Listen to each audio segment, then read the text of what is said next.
Guys, welcome in. It's the Joe Ranieri Show, brought to you by WagerTalk.com. A very special Breeders' Cup edition. That is right. We've got a boatload of races over 2 days. 14, I believe, is correct. 14 Breeders' Cup races over 2 days. And Churchill Downs, Louisville, that is going to be the location.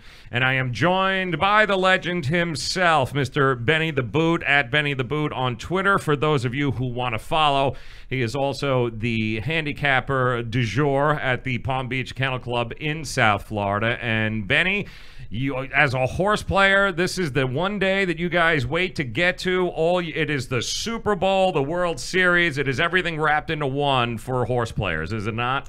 Thank you, Joe, first of all, for having me on. I could really use the money.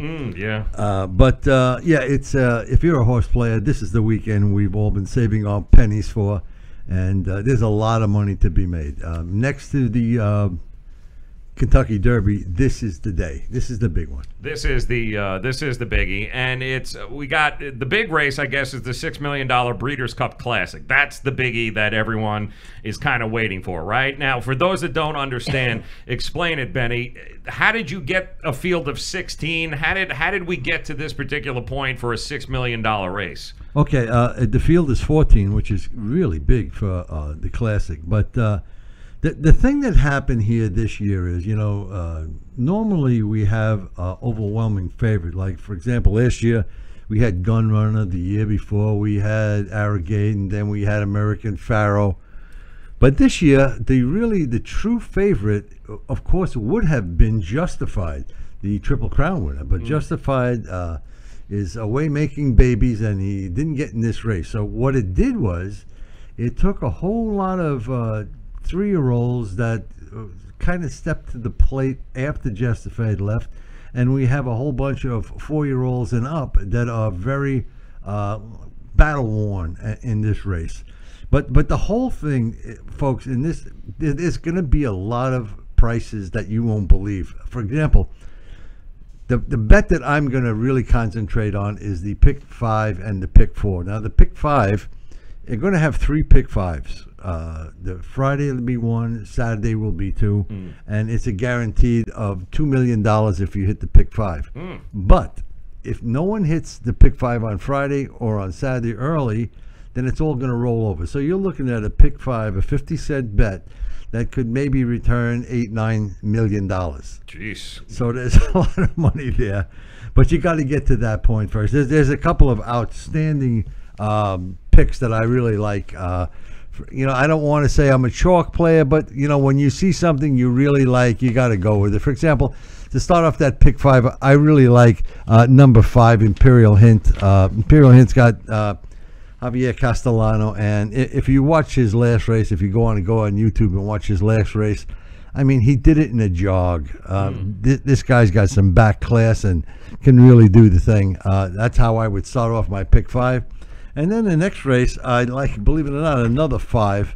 And this to me is, he is the best mile turf horse I've seen run since Goldacova.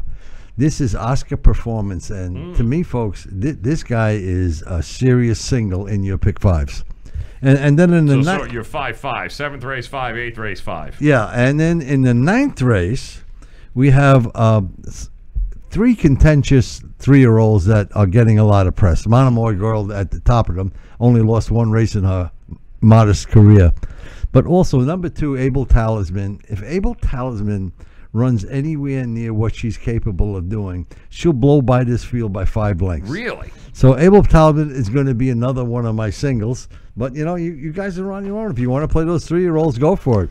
Now, but, I mean, what kind of prices are we talking about with those? Well, everyone I've mentioned so far is probably going to be 3-1 or less. Okay. Yeah, and then rounding out the favorite brigade is in the 10th race. You're going to have number 2 Enable, who is they say the world's greatest turf horse of all time. However, Enable is in this country for the very first time, has a record of 9 wins out of 10 races.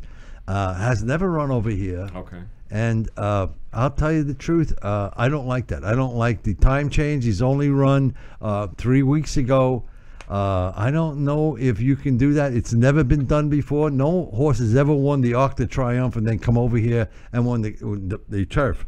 So I'm not sure about Enable, but let me tell you, folks, he is definitely going to be a low price. You're looking at 4 to 5. Really? The only one that I think, I'm going to give you 2, because the 12 horse in this race ran a length and a half behind Enable, and he had all kinds of traffic problems. I think Waldergeist has got a really good shop. If Enable doesn't do it, I think Waldergeist is going to be your good horse. Remember this, folks. Turf races are historically favoring Europeans because that's what they run over there. They run turf races. They don't, they don't fool around with dirt races that much. But this is an outstanding horse, Enable. And by the way, Enable will not be running next year, so this is actually kind of her last race. So wow, yeah, we'll have to see. And plus, which brings up another point, she's a she, and she's running against the boys. So you got a horse that's coming over to the United States for the first time, ran 3 weeks ago, is a girl running against boys.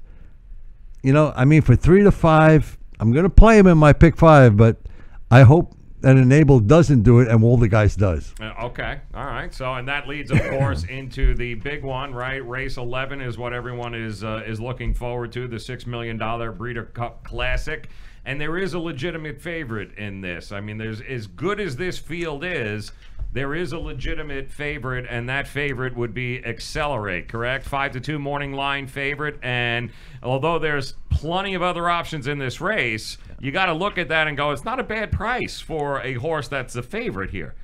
Well, buyer beware, folks, because this guy drew post 14. However, he's amazing this year, an amazing record of 6 times out, 5 wins, and 1 second. And he's won at this mile and a quarter race a couple of times. The trouble is with Accelerate is that post position just is really, really difficult. He's going to have to get in good position in this race. But overall, let me tell you something. This race, folks, is so wide open. I've never seen a Breeders' Club Classic, as I said before, this wide open. Accelerate, if you're going to take 5-2, his morning line is 5-2. If you're going to take 5-2 on Accelerate, that's not a bad price for a horse with his credentials. Right. So, I think he's got a legitimate shot. I would put him in my pick 5. And I would root against them because they're going to be playing multiple others in this race. All right, well, let's run through a couple of the horses in this race and get your thoughts on them. I'll start with number 1 there, Catholic Boy, and 8-1, or number 14, rather, Catholic Boy, right? No. What position is he in? Catholic Boy's number 3. Number 3, there we go. Number 3, Catholic Boy. He won the Travers Stakes. Right, I believe that, with a pretty good figure. Won 6 of 9 career starts. He's been training up to the Classic after the Travers. He looks strong heading into the race. What do you think about Catholic Boy? Okay, this is Catholic Boy is the 3-year-old. Now, all horse players have to have an angle before they start handicapping a race.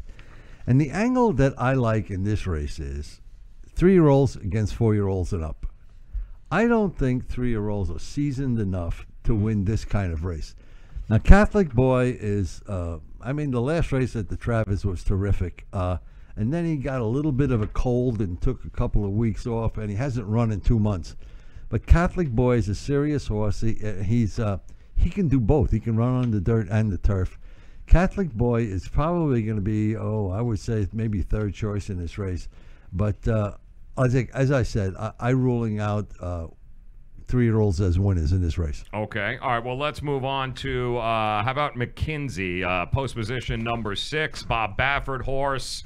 Had a potential Kentucky Derby winner in his barn in January, and that would definitely have been McKinsey. I believe he was injured, right? And Baffert's Justify ended up going on to win the Triple Crown, but now he's the son of Street Sense. He's back. He looks good. He just won the Pennsylvania Derby. Can you count out Bob Baffert in this position? Oh, you can never count out Baffert, and Mike Smith is on him too, which tells a whole story in and of itself. But again, to me, it's another 3-year-old that took 6 months off before he came back and raced, and raced a very good race in Pennsylvania. But this time he's going to be trying a mile and a quarter for the first time. And again, folks, I'm playing against 3-year-olds. Wow, you're going against 3-year-olds. Yes, Okay. sir. All right, so give me another Baffert. Then we'll go to West Coast, number 7. West Coast 5-1. Another from Bob Baffert's barn. A lot of people are looking really close at this horse. Looks like his best running was done early in the year, but he's trained well in the last few weeks, and he could be sitting in a position to be able to cash in this race. This is the second choice in the morning line, West Coast. As you said, Bob Baffert. Now, Mike Smith has raced with this horse, but Johnny Velasquez will be on it. And you know what, folks? Don't be afraid of that, because Johnny V's been around the block. The thing about West Coast is he's run against everybody, and he's run every place. I mean, he's run in Dubai, he's run in Gulfstream, he's run in Del Mar, Saratoga. This guy's a world traveler, and there's no saying that he can't do it at Churchill. And to tell you the truth, that last race, second place finish behind Accelerate. If you watch that last race, you'll see that he did not extend him. He just kind of glided along in second place. If he steps up a notch in this race, he's going to put Accelerate away, and he's going to put the rest of his field away. Ooh, keep an eye on that. He's a 4-year-old, folks, and he's run with the best of the best.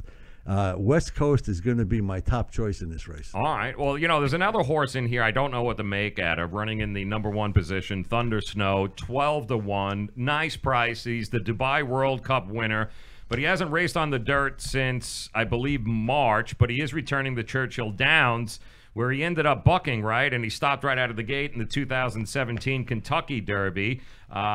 He's going to have to finish better. It's a great price. I think he will better. I think he'll finish better than he did last time here. I think he's also going to be one of those horses that is going to be coming late. What do you think of this horse? Well, Thunder Snow, if you remember that horrendous effort he made in the Kentucky Derby, where he came out of the gate and went sideways. Yes. But he's back in town. He just ran a month ago at the Jockey Club in Belmont, and he ran a very, very good second behind Discreet Lover, who went off at 50-1, folks. So, and then I'll talk about Discreet Lover later, maybe. But yes, Thunder Snow has got some seasoning, and if he doesn't get rattled behind the gate after that last race, and don't forget that Dubai race that he won. Was a mile and a quarter. He won it wire to wire, and that was on a dirt surface. So he's a serious horse. The trouble is I don't like post 1 because he's going to get shuffled back. Yeah. If he gets shuffled too far back, he's going to have a whole lot to do. He's not going to be able to recover it there. Right. Let's talk about, and this is go ahead. He is a 4-year-old. Yes, as well. We know how much you love those 4-year-olds. Let's look at number 11, I believe. Mind Your Biscuit, 6-1 morning line. The son of Posse used to be considered one of the better sprinters in the nation, but now he's just one of the best horses, period, I think. Pretty impressive in winning the Lucas Classic. Loves Churchill Downs. The only question, if there's any with Mind Your Biscuit, is the distance. What do you think? I think you hit the nail on the head. It's the distance. Yeah. This guy couldn't make up his mind. The trainer couldn't make up his mind whether to put, and the owner. The trainer couldn't make up his mind if he's going to put Mind Your Biscuits in the mile race or the classic race. And they decided to go with the classic. I don't think he's a classic horse. I think he's a miler, and he would have probably destroyed that mile field. Yeah. So, I think Mind Your Business is a sound horse. He's a 5-year-old. He's earned over $4 million.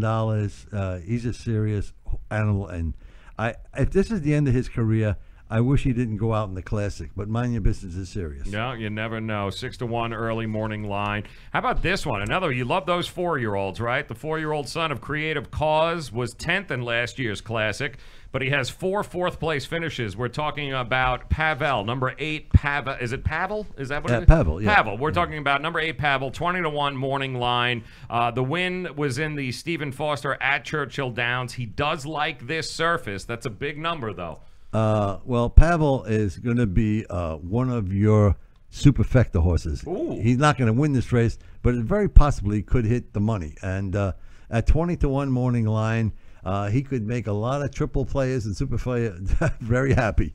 I just want to mention one thing. Pavel, by the way, is a 4-year-old too. 4-year-old, right? Well, I gave you my best bet, which is West Coast, but my second best bet is a horse by the name of Gunnevera. He's number 4.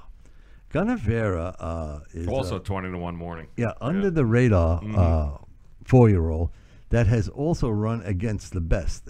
He's run against West Coast. He ran behind Gunrunner twice. He went over to Dubai. He got hurt there, didn't he? Yes, he did. Did, yeah, right? He got hurt. But the thing about Gunnevera is he's training lights out, and a 1.25 miles is right in his wheelhouse. And folks, I'm telling you, 20-1, you're probably looking at 30-1. Yeah. So this is one of them that you want to make sure you put in your exotics. Yeah, he was second at the Woodward. I think that could be a pretty big surprise there. You mentioned Discreet Lover earlier. I wanted to hear what you had to say about that. Number 13 there, 13 post position. It's probably his final career start, but he's won 7 times in 44 career starts. Is there any shot at all Discreet Lover here is just going to get in the way, or? Well, the Discreet Lover, the last race was ridiculous. I mean, they went 109 for 6 furlongs in that 1.25 mile race, and everybody collapsed except the Discreet Lover. But the truth of the matter is, after the race, they had to give the horse oxygen. That's how out of breath he was. So I'm going to say that's a bounce off of that race. What about Bill Mott? We haven't talked about him, but he does got a horse, number 10, Yoshida, 10-1 morning line. Heart's Cry, I think, is the son of Heart's Cry. Kind of a quiet year, right? He won the Grade 1 turf race after a 6-month layoff. He was 5th against some of the best international horses, and then he won the Grade 1 Woodward on dirt. He's interesting to keep an eye on, at the very least, in this race. Where do you see him? Magnificent looking horse. Yes. You will be able to pick him out on the track. Yoshida did beat Gunnevera last time out, but Yoshida had a perfect trip along the rail, and Gunnevera was hung 3 wide all the way. Now, Yoshida has only run a 1.25 miles once and didn't do too well. I mean, 5th. But he is a horse, again, these crazy people that want to see turf horses run on the dirt. And he did it. I mean, he did it in the Woodward. Whether or not he can repeat that performance, I don't know. He is a 4-year-old. He's got a lot of seasoning. He's got $1.2 million in the bank. Yoshida, to me, is still a turf horse. I don't see him. Yeah. And what about we've got Mendelssohn here. A lot of people picked him in the Derby. A lot of people say I'm not getting sucked up again into it. He has shown some flashes of greatness. We cannot deny that. But I don't know. I mean, he finished 3rd in the Jockey Club Gold Club, 12-1 morning line odd. What do you think about Mendelssohn? He's going to get played a lot. Mendelssohn is an Aidan O'Brien horse. People over here love Aidan O'Brien. He's the best trainer in Europe. Mendelssohn and Catholic Boy and Axelrod and Discreet Lover, these are all horses that are going to set up a very fast pace for closers in the race. And that's what I'm looking for. I'm looking for a closer from out of the clouds, somebody that can really make some noise. And I don't think that Mendelssohn, listen, he can finish 2nd, 3rd, 4th, that's for sure. I just don't think he's better than this lot. What about Lone Sailor? Ended a 10-race losing streak at the Oklahoma Derby. Did have 4 runner-ups, and he does like Churchill. Lone Sailor should be running in the trotters. Number 5, Lone Sailor. Yeah, no. Pretty good post position. No, that's great. No, you're passing. If you were at the harness races, it would be great for number 5. How about number 2, Roaring Lion? Also a big number, 20-1. 3-time Group 1 winner. He hasn't been pointed for the Classic, but it still appears it's going to be an option. It would be tough to pull off, wouldn't it? Another senseless choice by a trainer and owner. He was entered in the turf, the 1.5 mile turf, and he was entered in the Classic and decided to go here. Never been here in this country. Never ran on the dirt. Right. And he just ran on October 20th. How do you expect a horse to recover from that race, which he only won by a neck, to come over here and spank these guys on the dirt? Talk to me about Collected. What happened to Collected? I mean, it's another one from Bob Baffert's barn, but he really hasn't been the same since he was the runner-up in the Classic last year. What happened? Well, he's on the AE list. He's not actually going to run unless somebody scratches. Okay. But I tell you the truth, I hope he does, because Collected will add to that speed up front. Yes. And again, set it up for the closes. But as of right now, Collected, you'll see him in other races. but he's not entered tomorrow unless there's a scratch. Unless Toast in New York is the same thing. That's another thing. I better mention this too. There's, as Joe said, there's 14 races, 5 of which are on Friday, and those 5 I'm not even going to mention because they're all 2-year-old races, and it's like finding a needle in a haystack with 2-year-olds, and there's off tracks, and I just want to wish everybody good luck on Friday, and don't go tapped before Saturday comes by. Well, what was Toast in New York, too? You're talking about a 7-year-old. This was another one of those on standby horses? Yeah, he's another AE horse. Yeah. 7 years old. Jeez, are they still racing him at 7? Well, what he did was he went... It's kind of embarrassing. He went to breed and was firing bullets, blanks rather, and came back to racing. All right, so let's recap for those of you that might just be joining us again. We've been talking about the $6 million Breeders' Cup Classic getting ready to take center stage. That'll be Churchill Downs in Louisville on Saturday. I believe post time somewhere around 6:30, somewhere along those lines, or is it later than that? No, it actually. Post time is 12 o'clock on Saturday. 12 o'clock in the afternoon is really is the first of the Breeders' Cup races, and the last will be the Classic at 5:44. 5:45. Okay, so it's just before 6 o'clock. But for those of you just joining us, we did talk about Benny the Boot loves his pick 5, right? Is that correct? You're starting in race 7. Is that where we're going? This is the chance when you have big fields like we have, where you can, if you get lucky, folks. It's life-changing because you don't have to bet a lot of money. For example, if you hit the pick 4, the average price of the pick 4 has been $3,000 and up. Jesus. So, yeah, there's some serious money to be made. Or if you get a little lucky, or you put 2 and 2 together on your own, or you listen to jerks like me. You're right. And you come up with some great stuff. Give them the pick 5 again. It was 5-5. 5-5-2 with 212 with a whole bunch 1, 3, 4, 6, 7, 8, 10, 11, and 14. Yeah, but got that written here for that you. In itself is only $1 bet, and it only costs $20. And it costs $20, and you got yourself a legitimate shot at the pick 5. But you like it, and it starts in the 7th race, right? 7th race starts in the 7th. So 7th and 8th, 5-5. That's how you got to start it out. But you got the combinations here, and then in the 11th. Well, you can also, folks, if you don't think you can pick 5, you can take some of these races and play pick 3s.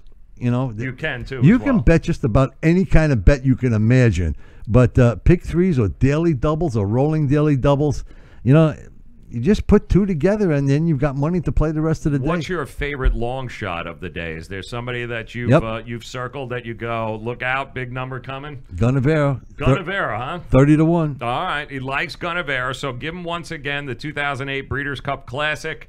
Who is it that you like here? Gunnevera, we know that in the 4 spot there, 20-1 early morning line shot. You love that, but give us some numbers here. I'm liking West Coast, number 7. Okay. I think Accelerate just on the conditioning in the class. Okay. Even from post 14. I think Thunder Snow, if he doesn't lose his mind in the gate this year, he could be in the money. And finally, to round out that pick 4, that superfecta would be Gunnevera. Oh, nice. Yep. All right. I'm going to go Thunder Snow. I'm going to go McKinsey in the number 6 spot there. I do like West Coast. I also like Accelerate. I think those will be your top 4 there. Thunder Snow, McKinsey. That will be 1, 6, 7, 14.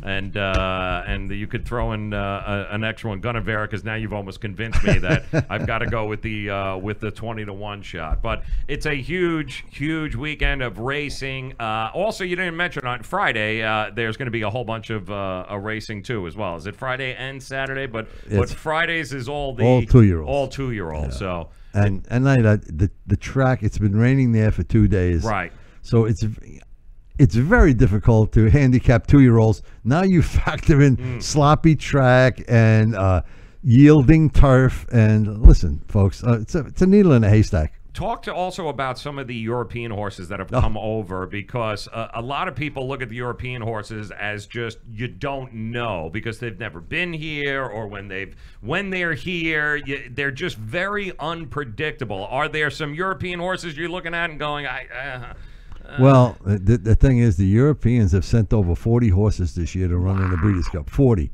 Wow. Now, don't forget, as I said before, European horses are known for turf racing. So you can't put a line through the European horses in the turf races. You got to really look them up. The problem is there's not a lot of racing form, past performances to watch. You know, you've got to go deep. You got to go on YouTube. You got to got to try and dig up replays. You got to dive in, huh? That's it. But I'll tell you, we were lucky the last couple of years because in the turf last year, the year before, I liked Highland Real. Okay. And last year I liked Found, and they both came in. So those were both horses that are Europeans. And if you think Enable's good enough or Wondergas, that's your other Europeans this year. Okay, and there you go. There's a lot of money to be made. It starts on Friday, but of course leads into Saturday. A whole lot of eyes are going to be looking at a $6 million Breeders' Cup. And your advice to folks would be concentrate on the old dogs.